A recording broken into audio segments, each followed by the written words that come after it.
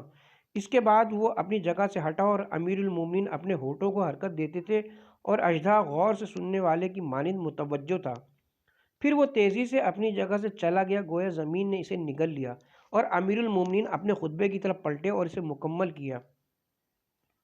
پس جب اس سے فارغ ہوئے اور منبر سے اترے تو لوگ آپ کے پاس جمع ہو کر آپ سے اژدہے کی حالت اور اس کا عجوبہ کا سوال کرتے تھے، تو آپ نے فرمایا کہ اس طرح نہیں کہ جیسا تمہارا گمان ہے، یہ تو جنات کا ایک حاکم ہے، اس پر ایک فیصلہ مشتبہ ہو گیا تھا۔ پس وہ میرے پاس اسے سمجھنے کے لیے آیا، میں نے اسے سمجھا دیا تو وہ مجھے دعائے خیر دیتا ہوا واپس چلا گیا۔ اور بعض جاہل لوگ بسا اوقات بعید سمجھتے کہ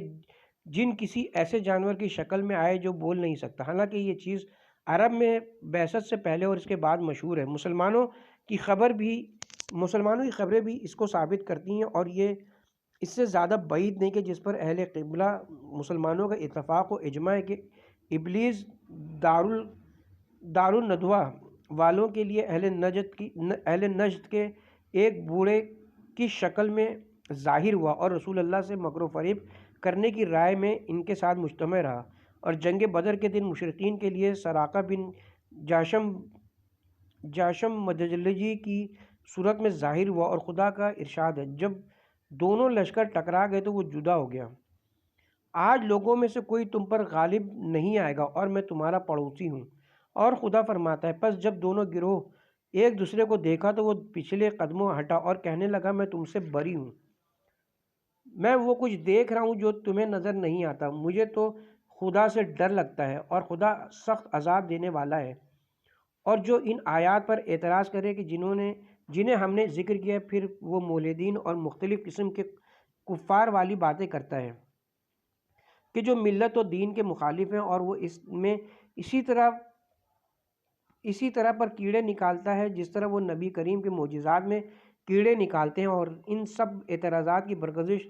برہمنوں اور ملحدین کے ان اعتراضات کی طرف ہے جو وہ انبیاء اور رسولوں کی نشانیوں اور ثبوت نبوت کی ان پر قائم ہونے والی دلیل اور معجزات کی صحت کے بارے میں کرتے ہیں۔ دروغ گو کے لیے بد دعا کرنا، اور اسی میں سے ہے وہ جس کو عبد الملک بن عطاء اشجعی نے ولید بن عمران بجلی سے، اس نے جمیع بن عمیر سے روایت کیا ہے، وہ کہتا ہے کہ علی نے ایک شخص کو جسے غزار کہا جاتا تھا آپ کی خبریں معاویہ کو پہنچانے میں ملوث قرار دیا، لیکن اس نے انکار کیا اور اس کو تسلیم نہ کیا۔ تو آپ نے اسے فرمایا کہ کیا اللہ کی قسم کھائے گا کہ تو نے ایسا نہیں کیا؟ اس نے کہا کہ ہاں، اور جلدی سے قسم کھا لی۔ تو اس سے امیر المومنین نے فرمایا اگر تو جھوٹا ہے تو خدا تجھے اندھا کر دے گا۔ بس ایک ہی جمعہ نہیں گزرا تھا کہ اسے اندھی حالت میں ہاتھ پکڑ کر کھینچا جا رہا تھا اور خدا نے اس کی بینائی زائل کر دی تھی۔ اور اسی میں داخل ہے وہ جسے اسماعیل بن عمیر نے روایت کیا، وہ کہتا ہے کہ مجھ سے مصر بن قدام نے بیان کیا ہے کہ وہ کہتا ہے کہ ہم سے طلحہ بن عمیرہ نے بیان کیا ہے کہ علی نے لوگوں کو نبی کریم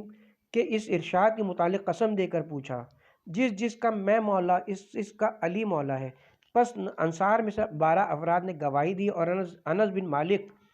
نے جو اس قوم میں موجود تھا گواہی نہ دی، تو امیر المومنین نے اسے فرمایا اے انس، کہنے لگا لبیک۔ آپ نے فرمایا تجھے گواہی دینے میں کیا معنی ہے، حالانکہ تو نے بھی سنا ہے جو انہوں نے سنا ہے؟ کہنے لگا اے امیر المومنین، میں بوڑھا ہو گیا ہوں اور بھول گیا ہوں۔ تو امیر المومنین نے عرض کیا خدایا اگر یہ جھوٹا ہے تو اس کو برص کی سفیدی کے ساتھ مبتلا کر، یا فرمائے راوی کو اس جملے میں اشتباہ ہے، ایسی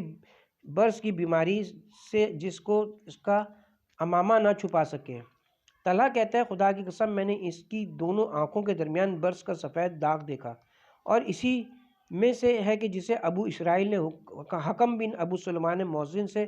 جس نے زید بن ارقم سے روایت کیا۔ زید کہتا ہے کہ حضرت علی نے لوگوں کو مسجد میں قسم دی، پس فرمایا میں ہر اس شخص کو اللہ کی قسم دیتا ہوں جس نے نبی کریم کو کہتے ہوئے سنا ہو جس کا میں مولا ہوں اس کا علی مولا ہے۔ خدایا دوست رکھ اس کو جو علی کو دوست رکھے، اور دشمن رکھ اس کو جو علی کو دشمن رکھے۔ پس 12 بدری صحابی کھڑے ہوئے ہیں، 6 دائیں طرف سے اور 6 بائیں طرف سے، اور انہوں نے یہ گواہی دی۔ اور زید بن ارقم کہتا ہے کہ میں بھی انہی میں سے تھا جنہوں نے یہ سنا تھا، لیکن میں نے اس کو چھپایا تو خدا نے مجھے اندھا کر دیا۔ اور زید گواہی نہ دینے کی وجہ سے پشیمان ہوتا اور اللہ سے استغفار کرتا تھا۔ اور اسی میں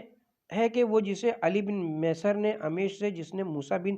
طریف سے، اس نے ابایا، اور موسیٰ بن عقیل نمری سے، عمران بن میسم سے ابایا، اور موسیٰ وجہی سے اس نے منہال بن عمرو سے، اس نے عبداللہ بن حارث اور عثمان بن سعید اور عبداللہ بن بکیر سے، جنہوں نے حکیم بن جبیر سے روایت کیا، وہ کہتا ہے کہ ہم نے امیر المومنین کو ممبر پر یہ کہتے ہوئے سنا کہ میں اللہ کا بندہ، رسول اللہ کا بھائی، نبی رحمت کا وارث ہوں، جنت کی عورتوں کی سردار سے میرا نکاح ہوا ہے، اور میں سید الوسین اور انبیاء کے اوصیاء میں سے آخری ہوں۔ اس کا دعویٰ میرے علاوہ کوئی نہیں کرے گا مگر یہ کہ خدا اسے کسی برائی میں مبتلا کرے گا۔ پس قبیلہ ابس کے ایک شخص نے کہا جو ان لوگوں میں بیٹھا تھا، کہا کون ہے جو یہ اچھی طرح نہیں کہہ سکتا میں اللہ کا بندہ اور رسول کا بھائی ہوں؟ پس وہ اس جگہ سے نہیں ہٹا یہاں تک کہ شیطان نے اسے مجنون الحواس کر دیا۔ پس اس کے پاؤں سے گھسیٹ کر اسے مسجد کے دروازے تک لے جایا گیا۔ پھر ہم نے اس کی قوم سے اس کے متعلق سوال کیا اور ان سے کہا کہ کیا اسے پہلے بھی یہ عارضہ تھا؟ وہ کہنے لگے کہ خدا شاہد ہے کہ پہلے ایسا نہیں تھا۔ شیخ مفید علیہ رحمت نے فرمایا جو کچھ ہم نے ذکر کیا ایسی اور ان سے ملتی جلتی بہت سی اخبار ہیں جن سے کتاب طویل ہو جائے گی۔ بہرحال ہم نے ان میں سے جو واقعات کتاب میں درج کر دیے ہیں وہ باقیوں سے بے نیاز کر دینے والے ہیں۔ خدا سے ہم توفیق اور راہ ہدایت کی طرف رہبری چاہتے ہیں۔ تذکرہ اولاد امیر المومنین علیہ السلام۔ ان کی تعداد، نام اور والد گرامی۔ امیر المومنین کے 27 بیٹے بیٹیاں ہیں۔ نمبر 1 حسن علیہ السلام، نمبر 2 حسین علیہ السلام، نمبر 3 زینب کبریٰ، زینب صغریٰ کنیت ام کلثوم۔ ان سب کی والدہ گرامی بی بی حضرت فاطمہ سلام اللہ علیہا بطول عالمین کی دختر نیک اختر ہیں۔ نمبر 5 محمد کنیت ابو القاسم۔ ان کی والدہ خولہ بنت جعفر بن قیس حنفیہ ہیں۔ نمبر 6 عمر۔ نمبر 7 رقیہ کی والدہ ام حبیب بنت ربیعہ ہیں، یہ دونوں جڑواں پیدا ہوئے ان دونوں ہیں۔ نمبر 8 عباس، نمبر 9 جعفر، نمبر 10 عثمان، نمبر 11 عبداللہ، یہ چاروں بھائی ہیں حسین کے ساتھ کربلا میں شہید ہوئے۔ ان کی والدہ ام البنین بنت حرام بن خالد بن وارم ہیں۔ نمبر 12 محمد اصغر کنیت ابو بکر، نمبر 13 عبید اللہ، یہ دونوں بھائی امام حسین کے ساتھ کربلا میں شہید ہوئے۔ ان دونوں کی والدہ لیلہ بنت مسعود ارمیہ ہیں۔ نمبر 14 یحییٰ، ان کی والدہ اسماء بنت امیس، ان کی والدہ اسماء بنت امیس خشمیتہ ہیں۔ Number 15 Umm al-Hussain, number 16 Ramla, number 17 Nafisa, number 18 Zainab Sughra, number 19 Ruqayya Sughra, number 20 Umm Hani, number 21 Umm al-Kiram, number 22 Jumana, number 23 Umama, number 24 Umm Salama, number 25 Maimuna, number 26 Khadija, number 27 اور 28 فاطمہ ہیں۔ خدا ان سب پر رحمت نازل فرماتا رہے۔ یہ مختلف ماؤں سے ہیں۔ اور علماء شیعہ نے ذکر کیا ہے کہ جناب فاطمہ سے رسول اللہ صلی اللہ علیہ وسلم کی وفات کے بعد ایک بچہ ساقط ہو گیا جس کا نام رسول اللہ نے محسن رکھا تھا کہ ابھی وہ شکم مادر میں ہی تھا۔ تو اس گروہ علماء کے قول کی بنا پر حضرت امیر المومنین کی اولاد 28 افراد بنتے ہیں، واللہ اعلم۔ کتاب الارشاد فی معترضہ ججوج اللہ علی العابد کی جز اول مکمل ہو گئی، جس کے مؤلف شیخ سید ابو عبداللہ محمد بن نعمان، شیخ مفید قدس اللہ ہیں۔ خدا انہیں نبی کریم اور ائمہ طاہرین صلوات اللہ علیہم کے ساتھ ملحق فرمائے اور ان کے والدین و جملہ مومنین کو بخش دے۔